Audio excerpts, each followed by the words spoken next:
Hello and welcome to the Creative Lotus podcast. I'm your host, Alan Zaki. Next guest is photo retoucher and finisher, Joseph Alexander. Welcome, Joseph. Hi, Alan. How are you doing? Good. How are you? Good. Thank you so much for doing this interview and talking to me. I know you're a very busy man with all the work that you got going on, and it's a holiday weekend. So yes, thank you. Yeah, totally. I'm excited to be here. I've heard some of your other episodes, and it's an honor to be on here with you. Awesome. Thank you so much. So to get things started, I would love to know kind of where you're born and raised, and kind of like what your background is growing up. And then, yeah, we'll start there.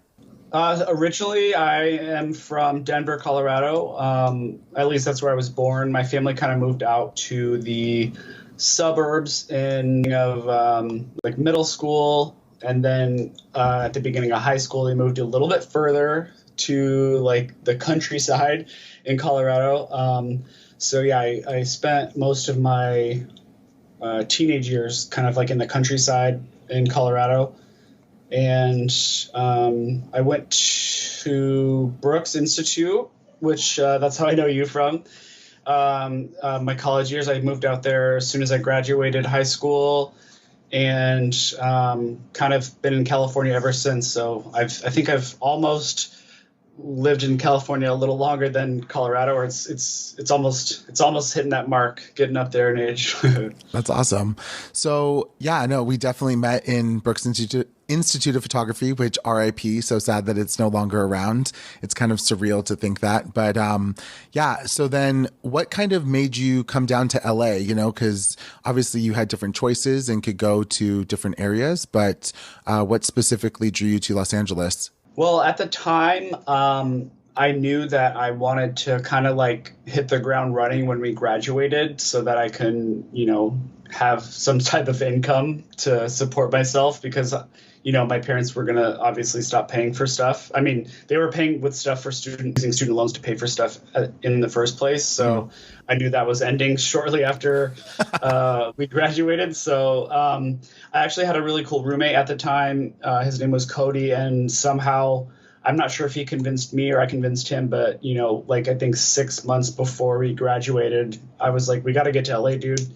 And now it seems like a long commute. It's like an hour and a half from LA to Santa Barbara, but being like 20 or 21 years old, it's not that far. So I was like, no, let's get in there, get in Los Angeles. Let's make a name for ourselves while we're still going to school and still having student loan money. And then let's just commute, because I think at that time I had like maybe 1 or 2 classes only. So I was commuting, 2 or 3 days a week, which is not that bad when you're 21 years old to drive that far for class when you're trying to, hustle down here in the city. Yeah. I forgot that you did that because I know that I did the same thing. I had a roommate, Jen, who we moved down to LA in downtown LA. And that's kind of, once you came down here, it was great because I have actually had someone to hang out with other than, this girl. But I forgot that you were commuting back and forth. And yeah, the fact that we did commute back and forth from Santa Barbara to Los Angeles is nuts because it's like over 100 miles each way. Like, it's crazy. I actually think maybe you did it before I did. I'm not sure, but it was definitely around the same time. But yeah, it's kind of crazy to think about now. I mean, I don't even want to go to Santa Monica, which is like 45 minutes away or 30 minutes away. I'm like, I'm not going there. Yeah. But yeah, I mean, yeah. So we ended up moving to a loft in downtown, which I think you did too. Mm-hmm. And yeah, after graduation, I mean, it was definitely nice to have kind of like a small little network down here, whether it was like you or other people we went to school with. But, I was able to secure kind of like an internship with August Bradley. He was a big photographer at the time. I think since he's moved more towards like project management software or like life hacking type of stuff, as you would. But yeah, we lived, I think, in that loft for like 8 months, something like that. Yeah, pretty close to the same time you were in and out. It was kind of my stint too. Yeah. That's awesome. I'm totally forgot about that. It's funny. On another podcast, I was talking with another creative, and I forgot that I had done internships because it's been so damn long now that I was kind of like, oh, I actually worked for someone else. Like, oh, that's right. That's I guess part of the process. I kind of didn't know what I was doing, but I thought I did. Exactly. That's how I think about it. Yeah. Well, I mean, we're also like what, 21 and very Yeah. arrogant and full of ourselves coming from Brooks and probably thought that, and granted, we also came out right when the economy crashed. Like the Yeah. 2008 time was like the worst time to be graduating and getting into the industry. Yeah, not to mention like commuting to Santa Barbara because I remember the gas prices were like they're basically what they are now, but in 2008 because the whole economy was crashing. So it's like you don't really have like a scope of like how expensive things are because I was living off student loan money, so I'm Right. like it's fine. I pay $50 a day to go up to Santa Barbara for my gas. So, Yeah.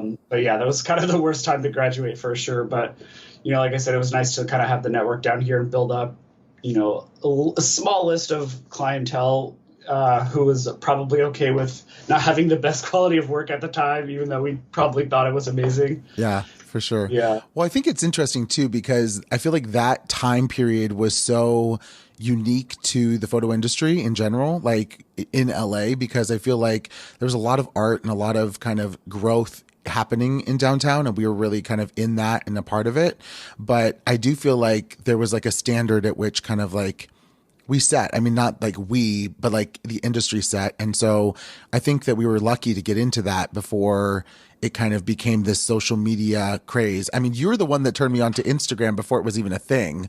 So you were always kind of looking and seeking to find these new creative avenues. But yeah, I mean, I think that it was like Model Mayhem was like the one and only thing that you could really use to find other creatives online and collaborate with really easily. Gosh, that's so crazy to think about Model Mayhem. I'm actually surprised there's not like a Model Mayhem like social media app at this point because yeah, that was the basically where we found all of our models for our creative shoots. And I found a lot of friends through there actually too, just because they were all in the same industry, hairstylists, makeup artists and stuff. But yeah, I mean, to speak to what you were saying about like getting down here, kind of like when everything was, just beginning, especially in downtown LA. I mean, we lived in like a penthouse loft and it was like really big and it was like $2,400 a month, where I'm sure is that same exact loft that still exists is like $6,000 a month. So, Yeah. it was definitely expensive at the time, but compared to how things are now. But I mean, I just remember walking downtown and like at the time, being so young, I thought it was so cool because we were downtown and, it was gritty and it was a little crazy. Not realizing how actually probably unsafe a lot of the areas were because I've driven down there since then. And obviously like the area we lived in, although there's still like the Skid Row and, some of the little crazier parts of downtown where we were, there's Starbucks and all these shops, and it's just like kind of this ghetto metropolis that exists. Whereas when we were there, I mean, there wasn't even a coffee shop, so Yeah. there was something really great about that, But I think that's also kind of what ultimately led me to like move out of downtown because there wasn't really much to do socially. I mean, unless you're like into the underground, like kind of parties, which I was, but I wasn't like in that scene, so I didn't know about it at the time.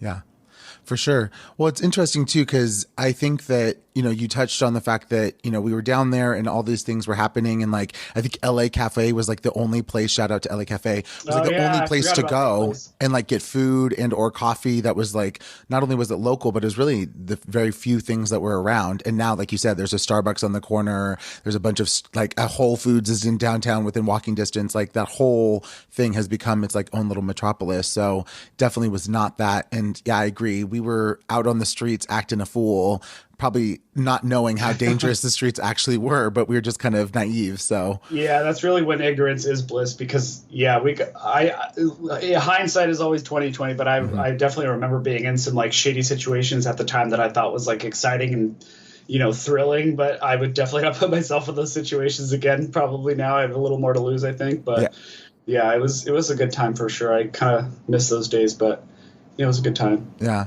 So curious to know kind of what was your transition like? Because obviously you said when you started in downtown, you were really shooting, like we both were photographers and that's kind of why we went to downtown and everything. And now, you're known for your finishing and your photo retouching work. So kind of, if you can give us kind of a breakdown or kind of timeline as to like how you kind of got more into the post-production side of things instead of necessarily shooting full time. Yeah, so I had, once we graduated, I had kind of like a small little steady list of clients. I think a couple of them were like I think like the local gay magazine, maybe I forgot what it was called. I don't even sure it even exists anymore. We were working with a lot of stylists to like, you know, style or shoot their like models. And that kind of like led into like, you know, doing test shoots for modeling agencies. At the time when I was living in the loft with my roommate, Cody, who went to Brooks with me, he, I think, moved out not too long after we moved in, and I got a roommate named Dylan, and you know, at the time he was a really big model, like locally, kind of in the industry. So through him, I was able to network really well with like hairstylists, makeup artists, other photographers, and kind of like build my network as a photographer through that. But unfortunately, I visited my family back home on a holiday, and I broke my foot I broke something in my lower region of my body, and it wasn't healing properly. So I ultimately, you know, decided after Dylan moved out, Cody moved out, I went through a couple different roommates. And then actually before I did that, I actually ended up moving to West Hollywood with you. Yeah. Which I think the whole time we lived there, I had a broken foot. It just like, wasn't healing because, you know, you're young, you're 21. You have to sit still for 6 weeks. And I couldn't do that at the time. So, I ended up moving from our West Hollywood apartment after downtown back to Colorado with my family. And I actually I thought life was over. I was like, I have a good client list. Like I'm working towards my goals, being a photographer. Got a little depressed for, 6 months. I think I stayed there ultimately like a year back in my parents' basement. But kind of how I transitioned from being a photographer to retouching specifically was during that time. I don't remember. I don't think LinkedIn even existed. This was like 2010 or 2011. Right. And I saw an ad, which I actually think honestly was on Craigslist. And, yes. It was for a retouching intern, which was at Smashbox Studios. That's right. Which, for those people who don't know, is I think it's still big, but it used to be a really big photo studio here. A lot of big photographers shoot there. They shoot, cosmetic campaigns, fashion stories, all that stuff. So I had already been kind of shooting like fashion and beauty stuff. And so I was like, oh, this is like perfect. This is a great opportunity. I sent in my resume, and luckily enough, just because of how big our network was here from Brooks, one of the people who worked there had gone to the same college, and I think graduated maybe like a year before us. And so that was kind of like my in. So, they called me and they were basically like, we need an intern like next week. So if you want to start, that would be cool. I sent them like a couple of like examples of, retouching, but it was not to the level, obviously, of what I do now. But, I was like, I just need to get in there because I don't want to live in my parents' basement forever. Right. So I, told my parents I got to go to California again. And luckily, again, our network here was really helpful. My friend Kat, she was like my best friend in college. She said that I could stay with her, for a few months, sleeping like anywhere I could in their apartment. I mean, she had a roommate at the time who said it was okay, but I don't think she was really thrilled with the idea. Right. So I, I was like, all right, I'm not going to ask too many questions. You said yes. I'm driving, mind you, with a broken foot still. Oh my gosh. So yeah, I drove out here with just my computer and whatever I had at the time, and slept on her couch and like on the floor. And it was kind of a mess, to be honest, at the beginning. But I went into Smashbox, and honestly, I kind of faked it till I made it, because I mean, at that point at least, because a lot of the stuff they were asking me to do, I didn't really know how to do. But YouTube was just starting to get really big, and so they would ask me to do something regarding retouching like skin or anything, and I would just Google it, like go to the bathroom, Google it, go back to the computer desk and be like, I'm gonna give this a shot. Wow. I mean, luckily I started with it was like one of their clients was like a wedding dress client, so it wasn't like anything too crazy. Right. So yeah, I kind of started Googling stuff, and I mean, you and me, we kind of had like a little bit of an education in that, right. with Brooks, but I'd say like, we kind of were graduating at a really weird time to where like everything was going from analog to digital. Right. So I feel like amongst our peers, I was definitely already focused on retouching just because I kind of saw that coming before we graduated. And I was like, I should really pay attention in this Photoshop class because it's probably going to be very helpful. Once I got to where I was faking it and making it into the internship, I was like, all right, I'm going to really focus when I'm not working here. I would go to my friend Kat's place and I would literally still watch tutorials as I'm falling asleep, just like anything my brain could absorb retouching wise. I knew that this internship was going to be short lived and I needed to kind of make what I could of the opportunity and kind of just snowballed after that. Wow.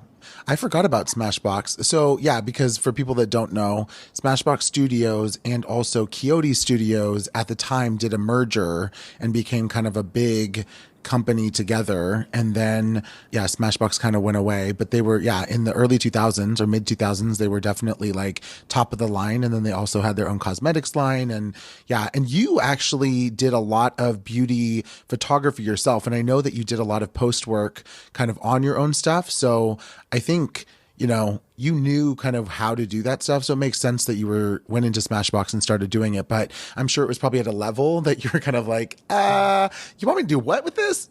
Yeah.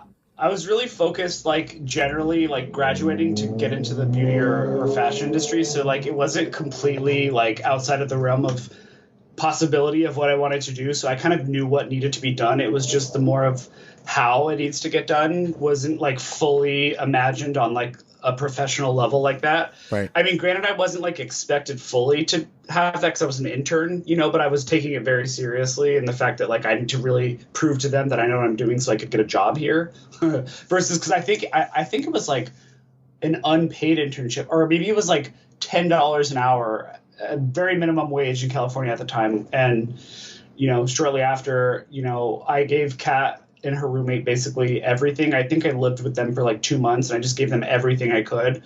But yeah, at one point I finally sat down with them and I was like, this isn't working. I mean, it is, but it's like, I have to get my own apartment. Like I can't couch surf for like, a few months because even in between the living with her, just to make it easier on them, I'd be like asking everybody I could to go, Right. stay on their couch or whatever. Right.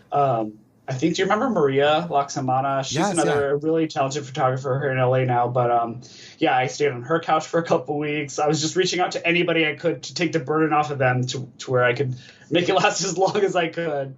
Yeah. No, that is kind of, that leads me to the next question, which is kind of like, what are the personal struggles that you've had to go through that you think have really helped you to kind of be more creative in your field? I think that was definitely like kind of one of the biggest ones was like, I was focusing on learning as much as I could, but also like I had the broken foot and I was like couch surfing at the time. So it was kind of like limited to like how much I could learn, like without affecting too many people around me in a negative way. Soon after, I think I was there for 6 months total at Smashbox as an intern. And then I, sat them down one day and I was like, hey, like I would love to, be a full-time person. I mean, I was still full-time, but I was getting paid, super low wages, which understandable. So as an intern, but, I was like, if we could do like, $14 an hour, like as like a retoucher, not an intern, that would be great. And, they're like, we'll talk about it. We'll get back to you tomorrow. And, crazy how the universe works. But that night when I went home, our mutual friend of ours, Chelsea, who, also went to school with us. She had been working at like a artist representation company, which I think she still works at. Yes. She was like, she texted me. She was a good friend of mine in college as well. So, we were always in touch, but she was like, hey, we're actually looking to hire a retoucher in-house because ours is quitting or they just need somebody. So, I called out the next day to my internship. I went in there and kind of tested the waters, see how I liked the vibe, whatever.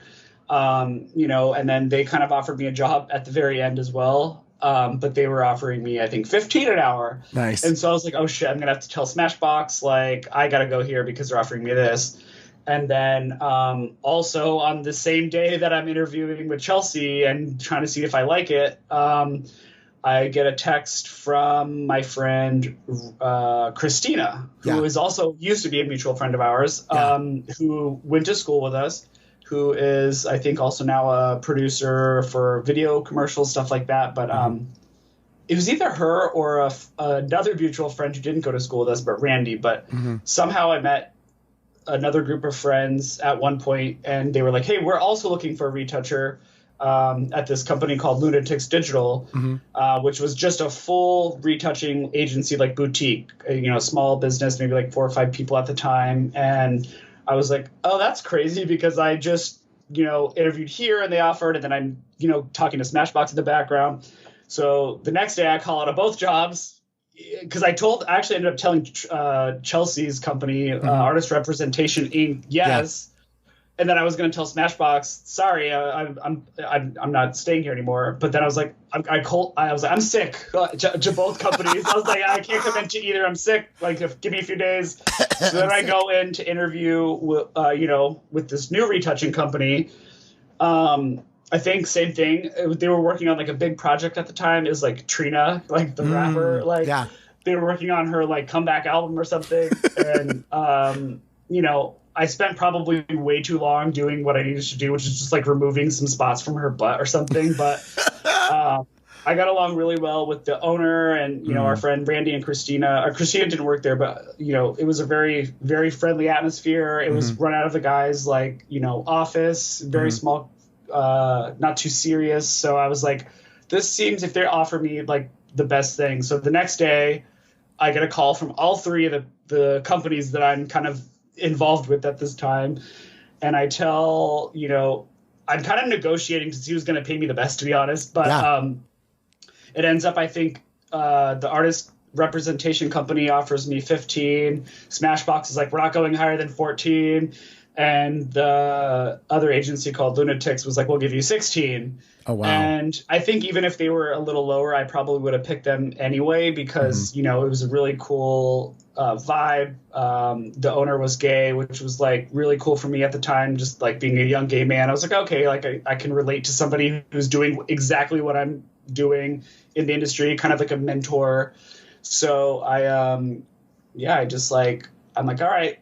Bye, guys. I call the other 2. I'm like, I'm moving on. And, the rest is kind of history. I mean, things get a little more crazy as far as like changing career wise, but that's kind of like generally how I got my start. I stayed there for like 5 years, just retouching. And, I kind of learned through the people who worked there, working my way up there eventually. Yeah, no, that's awesome.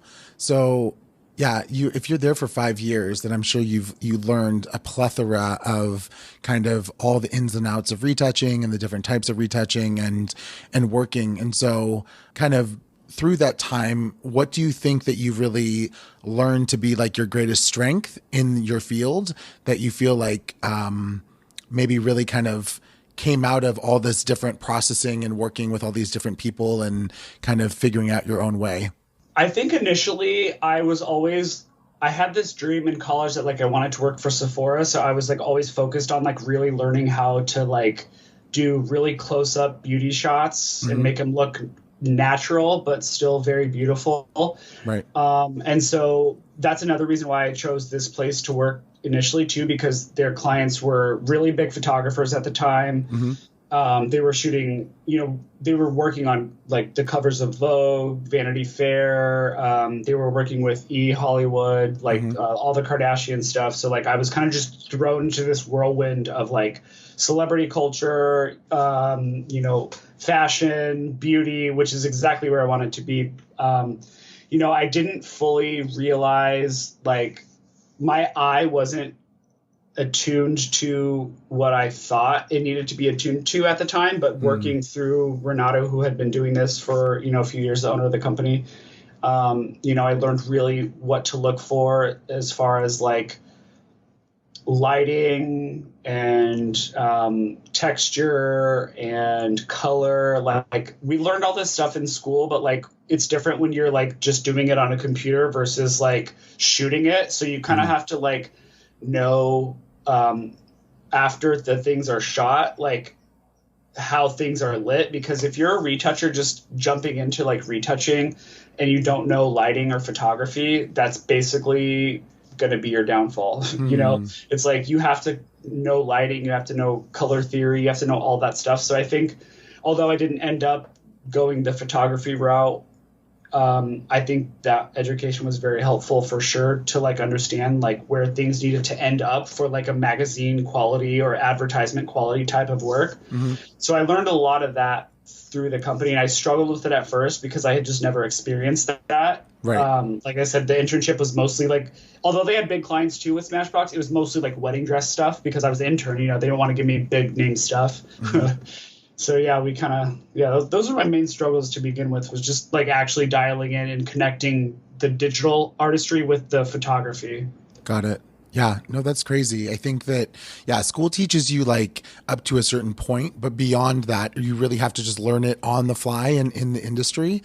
And having a photographic eye and background though, I think is like detrimental and necessary to be able to retouch for the post-production, so you know what it should look like. Otherwise you get really wonky looking, poorly lit kind of, hack jobs per se that kind of come out. So yeah, that totally makes sense. Have you had a moment recently or in the last, X amount of years that you've been working that you kind of felt like, wow, I've really made it? Like, was there something that you really wanted to achieve with the work that you were doing and you finally kind of accomplished that? I feel like since I started working at that company, and I think, all that stuff happened within like the same year or two. There were a few pivotal moments, especially when I was working there, where like we would have photographers who I used to like put on my like vision board their work come into the office, and I would be working on their photographs with them sitting behind me. Wow. So, those were cool moments for sure. Which also, I think, at a certain point, it's like that happens so much. It's not that like you get used to it, but it's like you kind of get hungry for more and more and more, to where it's like, all right, this is great, but what else can I do? So I kind of, after like 5 or 6 years, I got involved with a photo shoot on set for behind the scenes of like the Hunger Games movie. I think this is like maybe the second or third. A friend of mine who I also met, he didn't go to school with us, but I met him just, through my friends. And he was an on-set photographer, which in like the ad agency world for entertainment means like you're basically either shooting, the actors in between takes to use for the advertisements, like the billboards and stuff like that, or you're actually on set during the movie taking stills of the whole movie to also be used for PR, for publicity, for advertisements and stuff like that. So, I thankfully enough, my boss at the time, Renato, at the agency was like, yeah, like go do this. This is a good opportunity. So it was like, I think a 6-week project in Atlanta. And, I was just digital teching at the time, which I also had, I like knew how to digital tech theoretically because, I'm using these softwares all day, but I kind of also didn't really know what I was doing, but the same methodology applied to where I faked it until I made it. Yeah. So I, was Googling how to do all this like image processing as they're shooting all this stuff. So they're shooting, all the celebrities in between takes, stuff like that. So that kind of snowballed from there. And I kind of call it like my second career because I kind of from there moved from retouching to what we call in the ad agency world for entertainment is finishing. So when I came back, I was like, all right, well, not that I'm bored of, retouching because I do love it, but it's like I had been there for so long and I was like, let's see. Also, like my pay was kind of stagnant for the past 5 years. Right. And I was like, I feel like I'm doing, really high quality work for not enough money. And, I got paid really well in this photo shoot and I made it happen, even though I didn't really know what I was doing. So on those photo shoots, I met the owner of an agency that was then called Ignition. I think they still exist, but the owner doesn't, it's not the same owner, but I came back and I was, I messaged him. I was like, this is great meeting you guys on set. I'm a retoucher with a lot of experience. If you guys ever need anybody, let me know.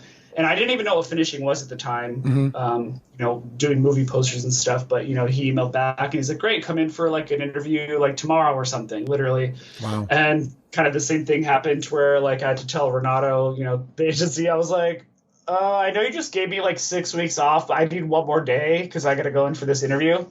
And I felt really bad about it, but I was like, I just got to see what's out there, Yeah.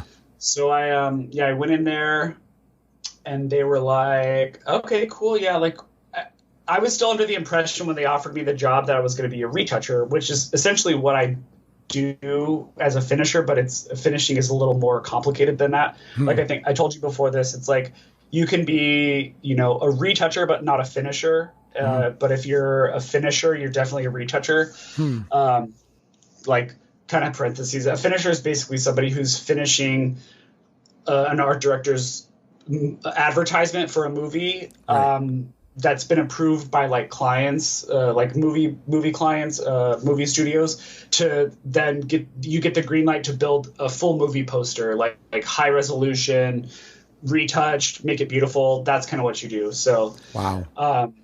So yeah, they ended up offering me a job there too, and I was like, shit, I don't know why I keep getting myself in these situations, but like I'm just gonna roll with it for a little while.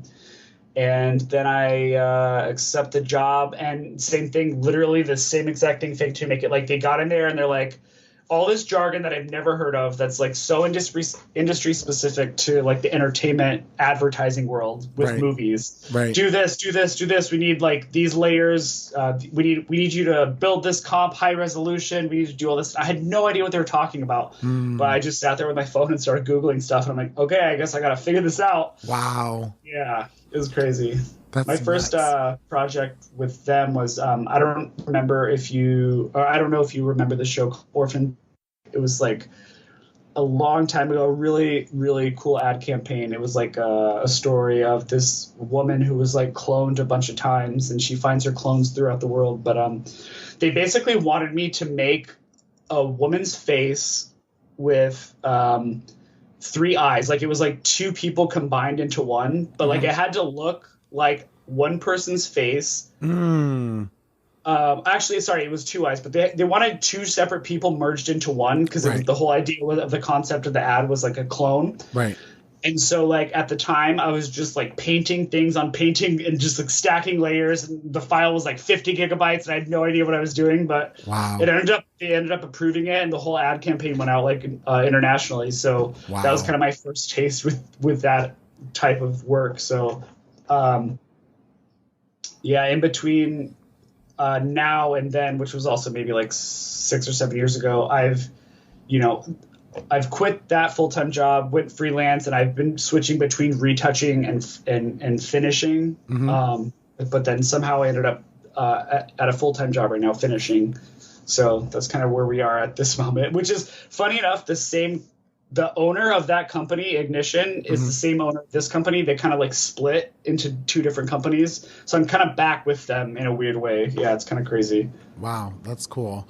Yeah, no, it sounds like, what you do is such a specific niche within the market that probably a lot of people don't know or realize. All we see is kind of the final results, right, in billboards and at movie theaters and, on your Netflix screen or whatever it is. But there's so many people behind the scenes that make all of that happen. And yeah, I didn't, until you told me about, what finishing was, I had no clue. As a photographer, I just see it as retouching your images and, comping, yes, and putting the stuff together to look good, for your final result. But you take it to like another level when you're literally taking like someone's sketch of like all the layouts and everything and then creating an entire poster or campaign for some matter, and making it look like this huge thing that, probably does not look like that when you get it from the photography, department.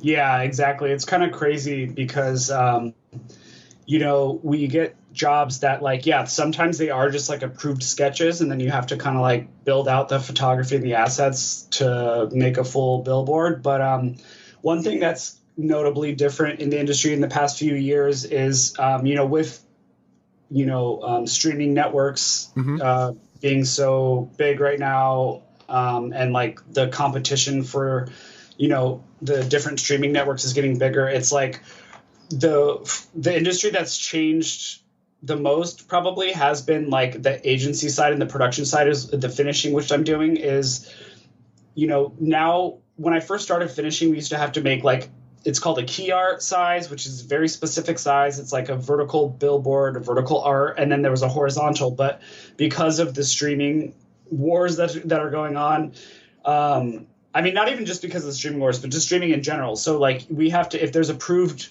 artwork for the actual billboard, that has to also be built and broken out into, like you said, like the Netflix thumbnails you see, different digital asset buys that the ad companies buy. So like New York Times has all these digital like billboards. So you have to make sure that like this artwork is like fully adjustable to like all of these different dimensions that used to be just a print dimension. So the work has definitely increased like as I've been working in this industry for so long. So it's almost like it's taking on a lot of different, you're wearing a lot of different hats now than I used to even just be doing in the very beginning, which was just simply 2 billboards and you break out and that's it. So yeah, it's interesting.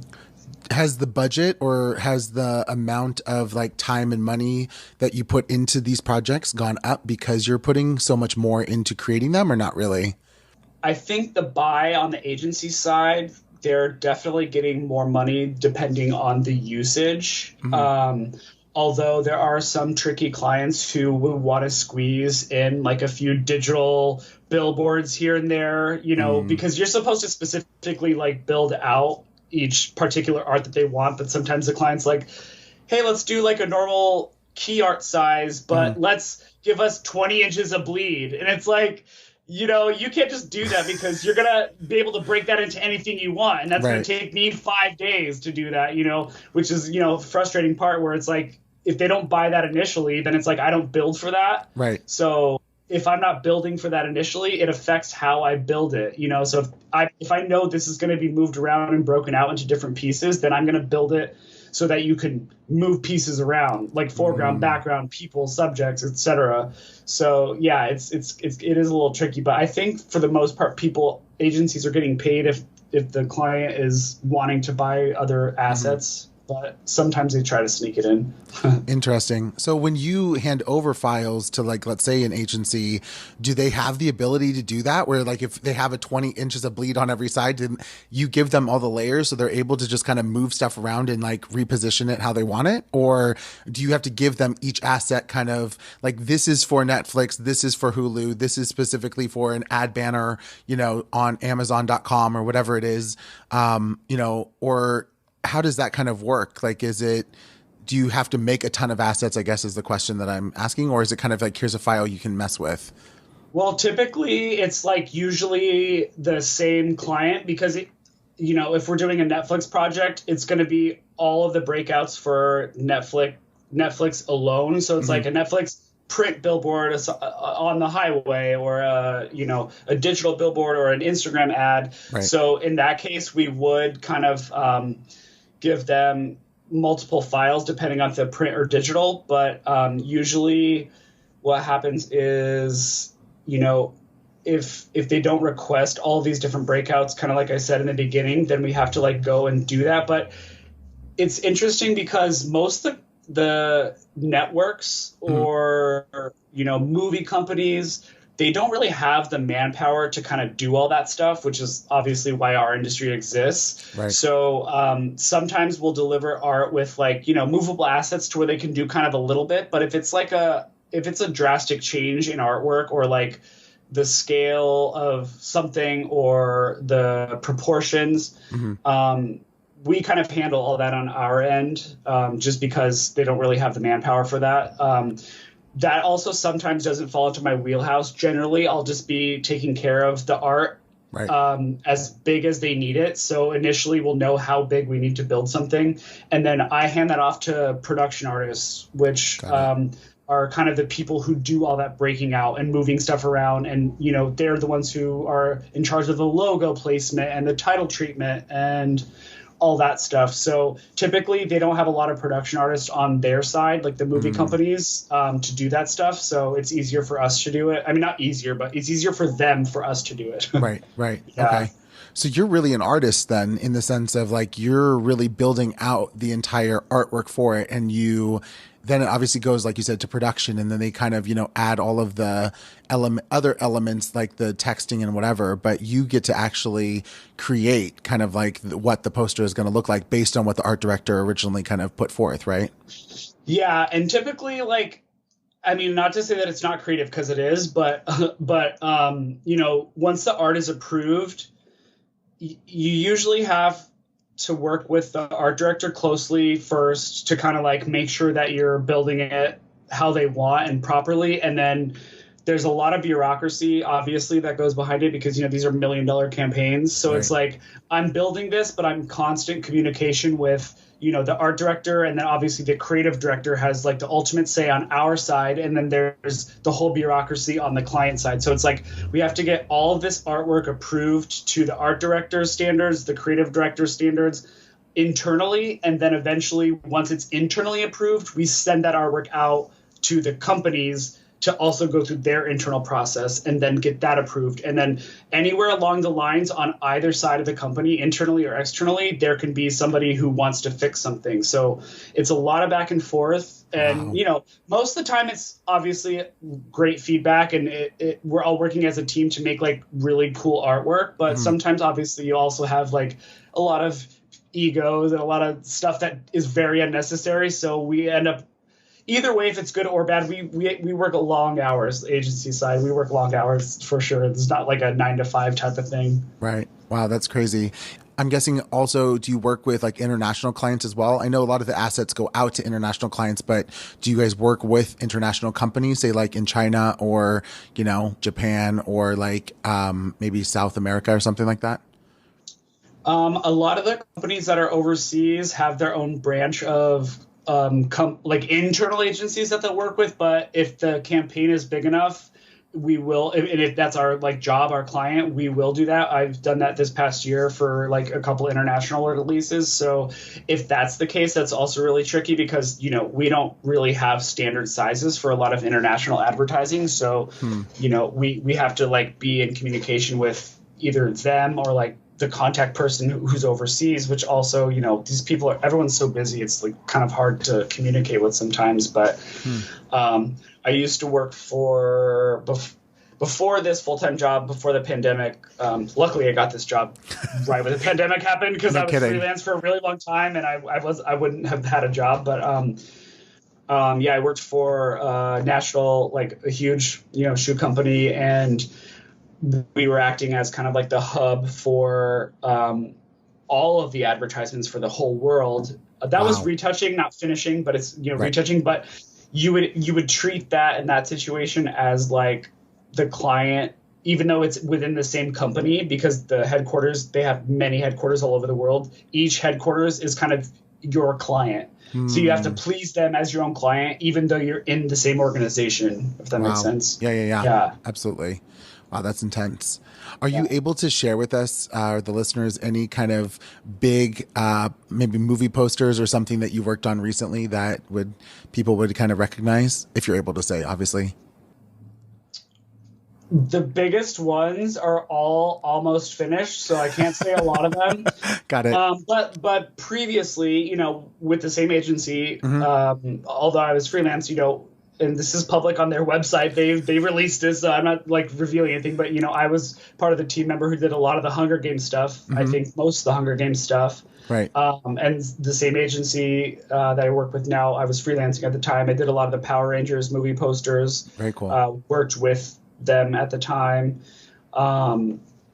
And, when I was at the retouching agency before this company, years ago, we were basically the Kardashians, like, go-to agency. And that was all me, basically. And Renato, the people who worked at this small agency, it was all us. So all those billboards you saw, all the stuff you saw on TV, it was us. So we've had some pretty notable stuff. I'm excited, actually. In a few months, we can circle back and I'll tell you what we're working on now. But there's some pretty big stuff in the works for sure. That's amazing. Yeah, I think, I'm sure a lot of it has kind of been put on hold, too, because obviously the pandemic has really, you look at film and there's like very few films that came out last year that were really notable, or like that of like action films or really kind of, blockbustery. So I'm sure that kind of affected affected your guys' industry, but I know you do more than just that kind of genre. So Yeah, it definitely did, especially like the actual, movie companies, or,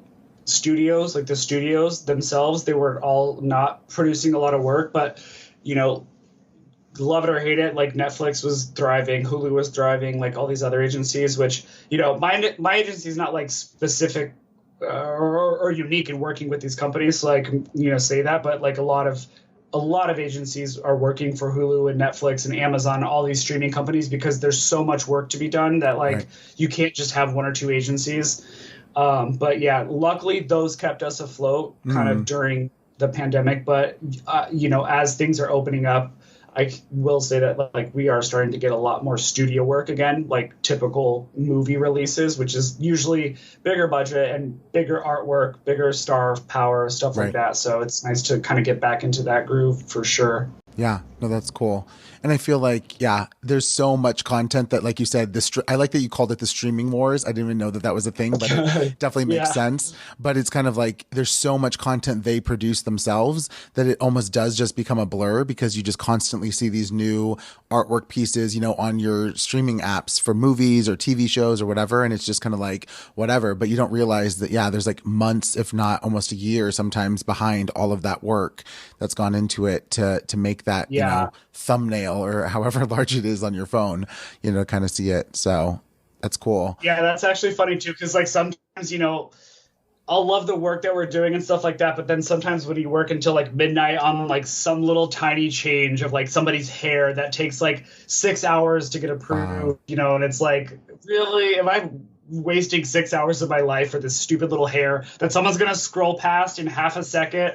Right. That stuff can definitely like be discouraging and like frustrating, but I guess in the greater scheme of things, it's a cool project anyway. Yeah, for sure. Yeah. So interesting. I just want to kind of ask, like, what maybe brings you the most happiness or joy now versus kind of when you first started out, kind of at the Smashbox and interning and maybe not really knowing kind of what you were doing per se. And now that you're kind of like the pro that you are working with these, large clients at this agency. Well, to be completely transparent, I'm not the happiest, doing this type of stuff because, like I said, it is very draining. We work very long hours. And, before this, like this job that I'm at now, I'm super grateful and I love my team and the art that I work on and projects are amazing. But I was freelance before this for almost 6 years. Right. And so it is really hard for me to kind of just sit in front of a desk and have to be accountable for my time for like 10 or 12 hours a day because we're working so long, to have to respond to people, to have to be in front of my computer that long. So, I mean, I'm happy generally, but, I also really don't think that I'll probably do this for too much longer, at least full time. Right. Hopefully no one from agency is going to ever see this, but Don't listen. I prefer the freelance life, which I would happily work for them freelance. It's just like, if I want to take a day off here or two, it's not going to count against me. So like, Right.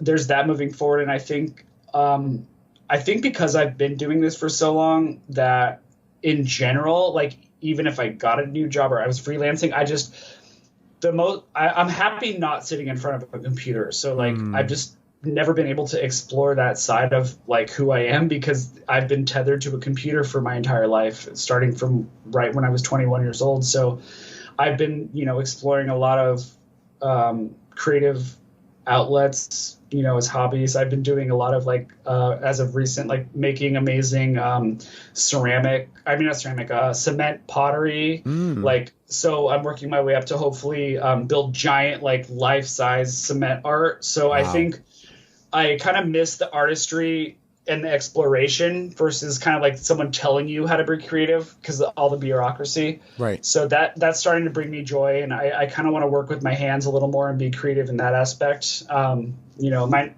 not be like the most financially sound decision I've made, but, at this age, I'm almost 35 and it's like, I kind of want to just not sit in front of the computer forever. So that's kind of where I'm at as far as like happiness and career go. Yeah. No, that's amazing. I think that, yeah, now that we're in our 30s and, you Yeah. know, you have to be able to derive joy, even if it's not necessarily from your work. And I know you said you're very grateful, and I'm sure there's aspects of it that you do love, but I think it can definitely be taxing to constantly be in front of a computer working. And like you said, it's not corporate, but it's corporate in the sense of like emails and calls and Zoom calls and having to like keep track of people and schedules and, you know, all of that stuff. It can All be very day. Yeah. taxing. Yeah. All day long. And so, no, I totally get that. So obviously, you talked about your work ethic. So do you have something spiritually or something that has really kind of helped you to like stay grounded as like a creative and not lose it when you're in these very stressful and like hardworking kind of conditions? Before the pandemic, yes. I mean, you know, while I was freelancing, doing the same stuff, you know, I was a yoga teacher for a short stint. I did like a 200-hour yoga teaching training, very into, you know, keeping my mind and my body healthy. So it was a good balance. But, you know, as soon as the pandemic hit and I got a full-time job, it kind of like all came crashing down. I mean, obviously everyone in the world, but it's taken a little longer for me, I think, to like kind of start back up my spiritual practice, my body work, just keeping in shape, which is the worst time to like lose my like workout regimen is like when I'm sitting all day anyway. Right. But yeah, that and I do play, which is also really bad because I hate sitting in front of the computer, but I do play a lot of video games. So I'm trying to ease myself out of that with this art stuff. So I'm doing that, and you know, I do, which is kind of weird to say at the time because it's like this weird pop culture thing, but I've been trading cryptocurrency for the past like 5 or 6 years, and it's finally mainstream, but I do a lot of that, which is also annoying that it's in front of my computer. So yeah, I guess I haven't done anything to get out of in front of my computer besides this new, you know, pottery, the new ceramic art, or I keep calling it ceramic, like cement art. Right. So there's that. And then, yeah, just, I think that like in the near future, I see myself not being in front of a computer so much, and honestly, maybe even moving states, just because, it might be a little easier to take the non-full-time route if I'm living somewhere where it's a little more affordable to live. So I think that might be a great incentive for me to like actually get in shape, get back into my spiritual practice, take my like non-digital art so seriously. Like doing your actual art that's not like the digital retouching and stuff, and doing it for you for the sake. Tangible art. Right. Yeah, exactly. Yeah. No, that's great. Yeah.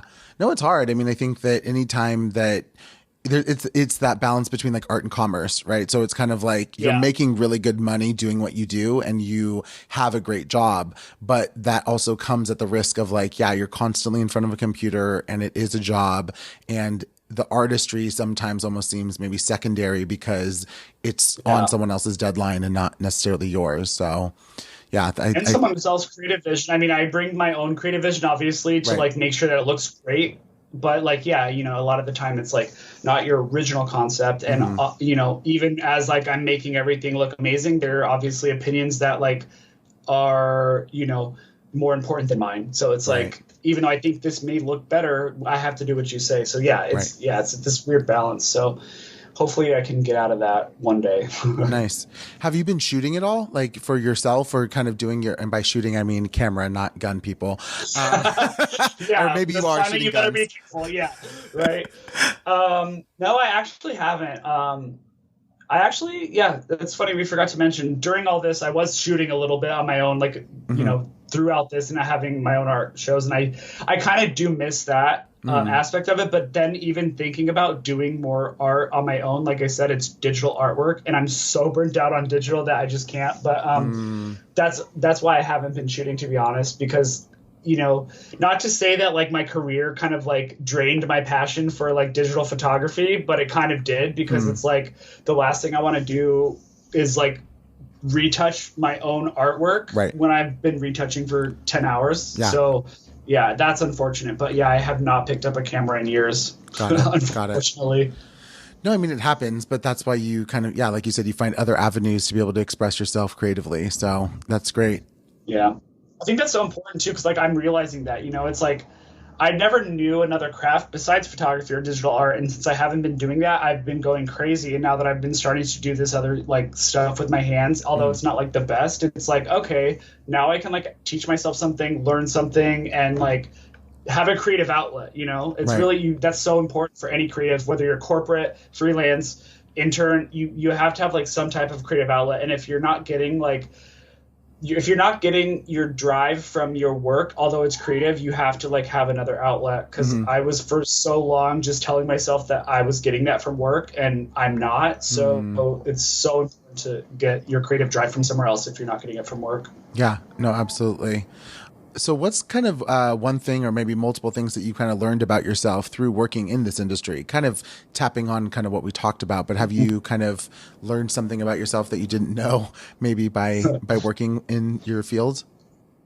Yeah, I've learned that I am more prone to, in an organizational or like corporate structure, to be more of a project manager, or at least my mentality is.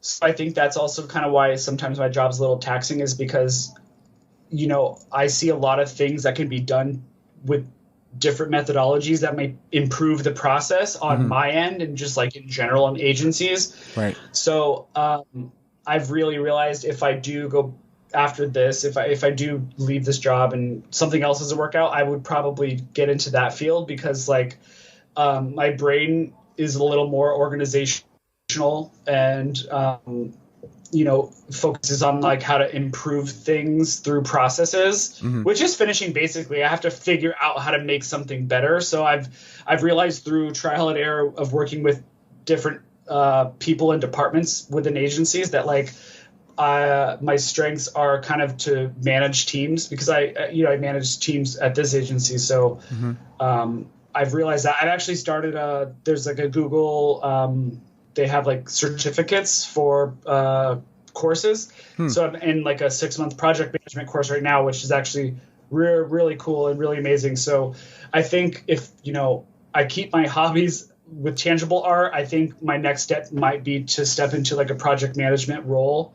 So I've learned that through, even if it has nothing to do with retouching, I've learned that that's my strength for sure within like teams, is project management. Wow. That's great though. I think that, I mean, it's so useful too in so many aspects of like business in general. And so being able to like know that about yourself and like also enjoy it as a strength, I think that that's like crucial. So it's like a little bit of OCD for sure too. That's why it's like, you know, you got to check all your boxes, dot your I's, cross your T's. Absolutely.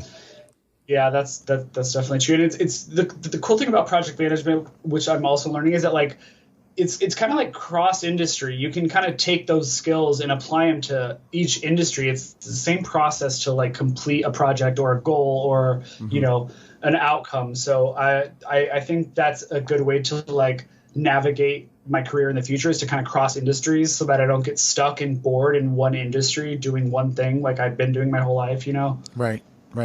Yeah.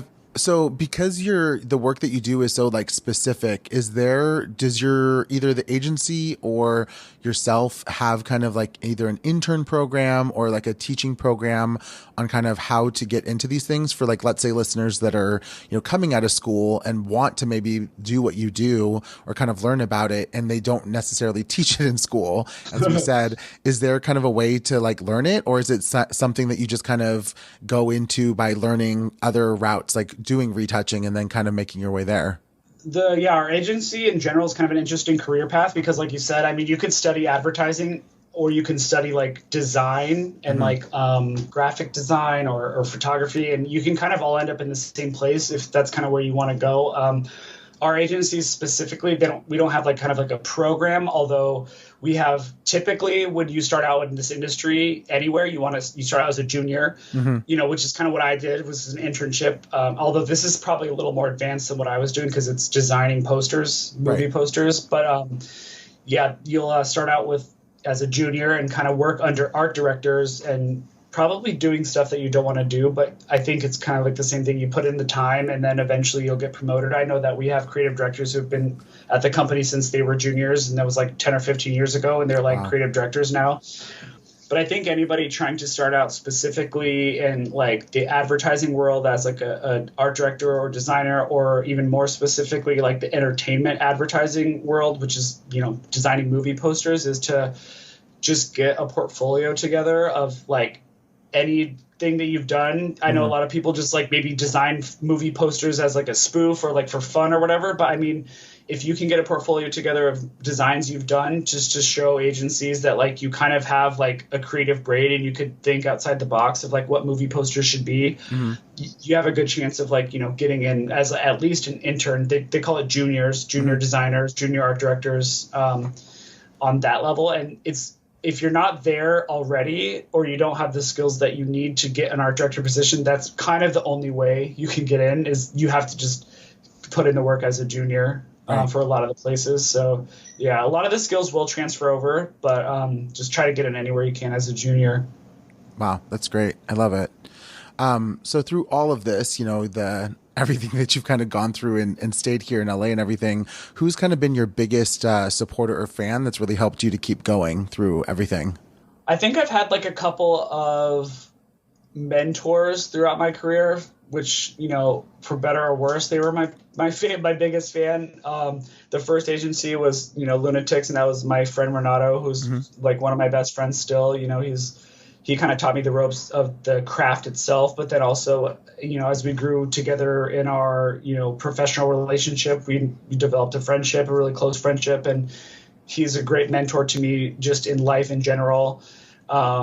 Or I would have his back and he would have my back, that type of thing. And then just the network of people we have with school, like you, like everyone we know, we kind of all have each other's back, at least like creatively, knowing that we're here for each other. If we need to collaborate or like lend or borrow equipment or, you know, lead a little encouragement, stuff like that.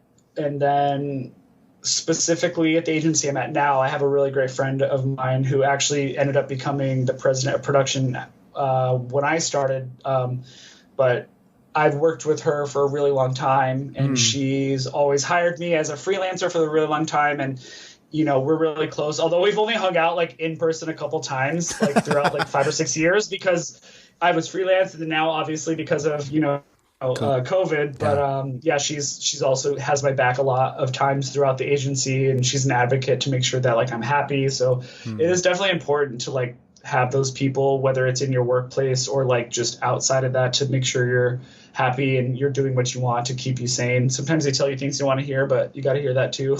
Yeah, exactly. It can't just be all fairy dust and happy giggles. Yeah, so. exactly. I get it. That's awesome though, especially having someone on the inside like that has your back, especially at like that level is awesome, because it's rough. I mean, yeah, I've worked at some agencies before, and the pressure and the level of work that's expected can be really daunting. So yeah, the stress level. That's why it's hard too, is like, you know, that's why it's hard to kind of like, minus the pandemic, but it is hard to leave, because like it is hard to find a good team in like the agency world that I'm in, because the agencies are really small generally, and there's not that many, and they're very competitive. And so like if you have a bad seat on your team, and I work in like post-production, like production side, so that's my department, and we have a great team. So it's, you know, it's really hard to leave that, you know, so that's why I'm like, if I leave this company, I'm going to leave the industry, you know what I mean? And just do something else. Cause like, I'm probably not going to find another great team like this to work with, where we all get along, we're all have each other's backs. We all make sure we're all working long hours. If one of us is working long hours, right. You know, so yeah, you're right. That is very hard to find. So I'm grateful that I found that at least.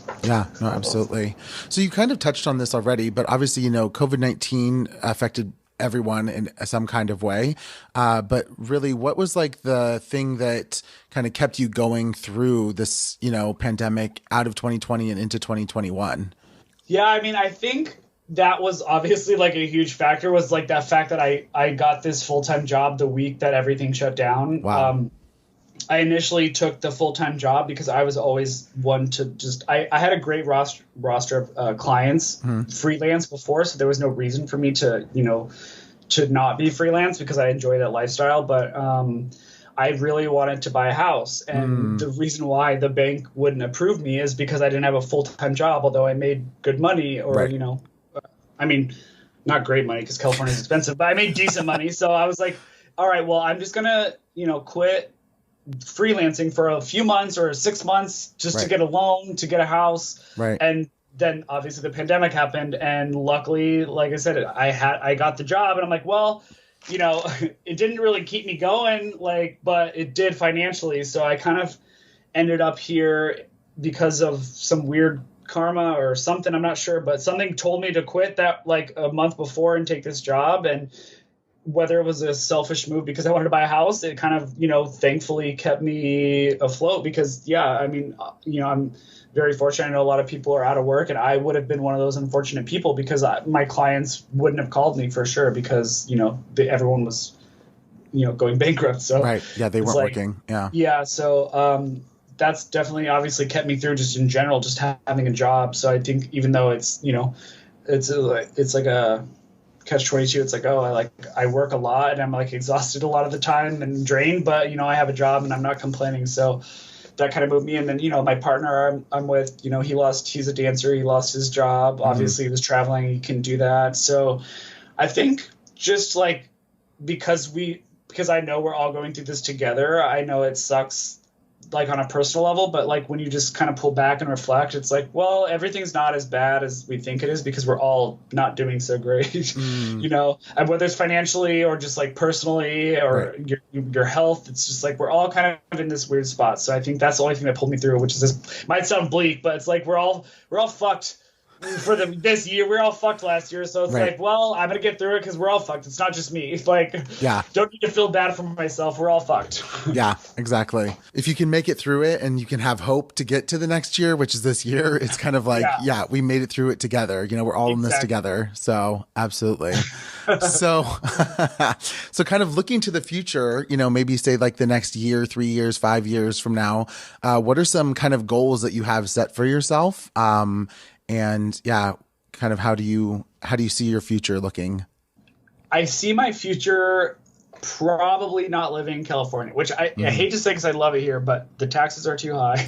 And I want to buy a place. And I don't want to buy a place just to like buy a house and like live like whatever. It's because I want to do other stuff. And like I've lived in an apartment my entire adult life with like a small apartment. And so like I want to be able to afford a place and freelance to where like I can freelance, but not have to freelance and work every single day of the month and still like barely, afford things. So I want to be able to, I don't want to retouch probably forever, to be honest, like I've alluded to, but I want to be able to live somewhere that I can work a few days a month or a few days a week. And that's enough to pay a mortgage. And if not, at least I'll be paying rent in a bigger place. So I want the bigger place so that I can do more art, like tangible art, like I'm saying. And within 3 to 5 years, hopefully I can make a living off of like the art that I'm making versus like digitally. So my ultimate goal in 3 to 5 years is probably to transition away from agency life or into freelance life again, into not working in this industry, which is, I never thought I'd say, but I kind of see myself exiting this industry. And I know it's like a weird thing to say because I know a lot of people would be very happy where I am. Like not even financially because I'm not making that much money. It's just like career wise. I know it's a great goal for a lot of people to work on campaigns and stuff. But like I said, after a while, you kind of get exhausted. And I know a lot of people just stay because of money or they have job security, but I'm blessed to not have children and I can make that decision for myself. So I should do that. Yeah, for sure. No, I mean, you make valid points though, because I think that your happiness and your sense of like self are more really important than just having a job that is like successful or money based or whatever. So I think that, your health and safety and your own mental stability is really crucial. So where would you move if you were to leave California? Like, have you thought of a state that you want to go to?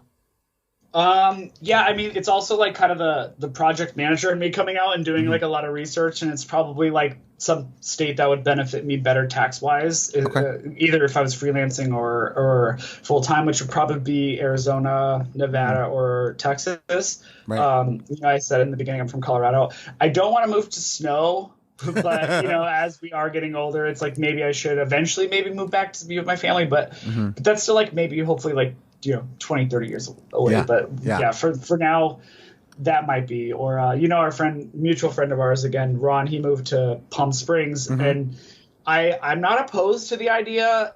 Yeah. It's really hot. It is way more affordable. Yes. But again, the freaking taxes. I don't know. We'll see. It depends on how the tax situation goes in the next few months. Yeah, I feel you. So kind of, if you were to like give yourself a message into the future, like let's say 15 years from now, kind of what would you tell your future self, almost as like a time capsule now to then, if you were able to look back? Why didn't you quit? Oh, that was a question. Okay, to tell them. Okay, to my future self. That's hysterical. Okay. I'm glad you were able to seek personal health and happiness over money and career ambition. Yeah. I would tell that I'm happy you did that, because I hope when I'm 45 that I have transitioned out of here, or at least transitioned into a better situation for like my mental health and my creative expression. Yeah, absolutely. No, that's great. Have you ever thought, I mean, because of your, what you're kind of talking about, have you ever thought of opening your own company and like having people work for you? That way, like you said, you wouldn't necessarily have to work like every single day, right? But rather having the people in place to be able to run your agency for you, and ultimately you'd be like the boss and manager or owner of the company. But has that ever kind of crossed your mind? Yeah, I mean, it's interesting because I definitely know enough and have a network of people to where I could probably do something like that. But I just think in general, if I were to start my own company, it would probably be something else. Right. Just because, I don't know, like I literally have ADD. Like I have a psychologist, I have a therapist, I have ADD. And I think my mindset is a little more entrepreneurial. Like I said, like I'm kind of interested in the project management aspect. And, like I started the wedding company when we were young, like 22 or something. I started a wedding photography company for you listeners, gay wedding photography, right before like gay marriage got legalized. And, I did enjoy that process, but I got bored. And so like that was only like a year or two. And like, I've been doing this for so long. I still can't believe that I'm still doing this. And it's like, it's like, I feel like it's not like ADD, but it's like I constantly need to be stimulated and learning. And so, like I said, like I know a lot of people would be happy to be here, but I'm not really learning my craft. Right. I am to some extent, obviously. I'm still doing new stuff that I haven't done, but in general, I prefer working somewhere or like on myself where I'm learning something. And so I've been able to kind of supplement that with the Google learning, and like now I'm doing a lot of craft stuff, and like I think that's like where I'm at. So it's really important for me to like continue learning like through your work, Yeah, absolutely. And so like entrepreneurial, to circle back to the main question, I have thought about starting my own company, and that would be obviously its own venture. But if I do, I would want to start a company and learn something new, basically, you know? Yeah, no, that's great. Yeah, I never understood. I didn't know that's why you stopped your photography company, because I remember we went to Boston, and that was so much fun. And you made such beautiful portraits of these, LGBTQIA plus folks for their, wedding or engagement and everything. And then it was just like done. Like she was like, Andy, out. And I was like, wait, what? Why? Yeah, what happened? Bye. Yeah. No, I just I got so bored, and it's crazy because it could have probably been $1 million company, honestly. Absolutely. I mean, we were some of the first people to do that stuff, and we were working with, I think, the gay wedding planner at the time. She's probably like the biggest one in the country at this point. But I got bored for sure. I don't know why. I just get ADD. I get bored. And I actually was learning.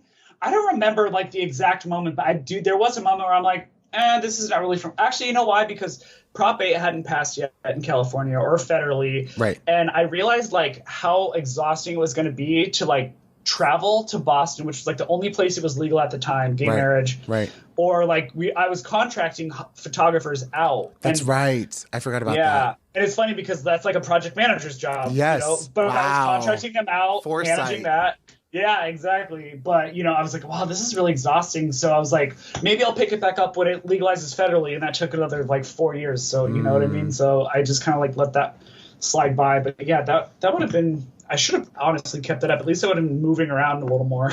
Yeah. Well, no, I mean, it's funny because I do feel like so often a lot of the stuff that you've done, you've always kind of been at the forefront and kind of done trailblazing things. You know, like I said, you were the first person that ever introduced me to Instagram and like other social media platforms before they became what they are now. So it's interesting. I think that, yeah, you gotta figure out your ADD, man. That's Right, gotta not get bored. I know. You know what's funny too is when we moved downtown in 2008, I remember reading a small, actually may have been the cover of Wired magazine, and the full story was about Twitter. 2008, and I signed up, and I tried to get everyone to sign up. Yes, and nobody signed up. You're the reason I freaking still have Twitter because Yes. I signed up and I was like, "What the fuck is this shit?" Exactly, and nobody would tweet with me, so I stopped doing it. And I'm like, at this point, I could have been like the top 2% of users, but like, I dropped out because nobody did it. You remember when that happened? You used to have to text your to text your tweet to the company, and they would tweet it. Like, that's crazy to think about, but yeah, you're right. It's like I have ADD and I'm ahead of the curve, but like as soon as like pop culture doesn't catch on, I'm like, okay, bye, like I'm bored. But like I said, I've been trading crypto for the past like 5 years, so I haven't You've held out. had ADD with that, which is great because I've made a good amount of money on that. So that's another my 3 to 5 year goal is to like if I don't transition into freelance, I'm gonna retire with my crypto money. That's great. That's great. Yeah, well, that's awesome. Yeah, amazing. Well, yeah, you should do an NFT podcast. Speaking of, because it's like crypto and it's art crossing over. You should find somebody in the NFT space. That'd be a really good, interesting interview. Yeah, no, I'm really intrigued by that whole thing. The New York Times did an article about their whole, like one of the guys turning his own work into an NFT and how it got made like 500, like it was like over $1 million for this NFT. And I was like blown away. Yeah. Crazy. Yeah. I used to interview some crypto NFT people. That'd be cool. Yeah. I'll have to start Googling and getting into it. I know a lot of people that are in the crypto currency world and they really enjoy it. So that's awesome. The concept of this whole podcast obviously was born out of COVID, but specifically the idea of like the lotus flower. I don't know if you know this, but like it is it grows in a muddy swamp. And then like through photosynthesis, it takes that mud and the gunk and it actually flowers as well as seeds at the same time.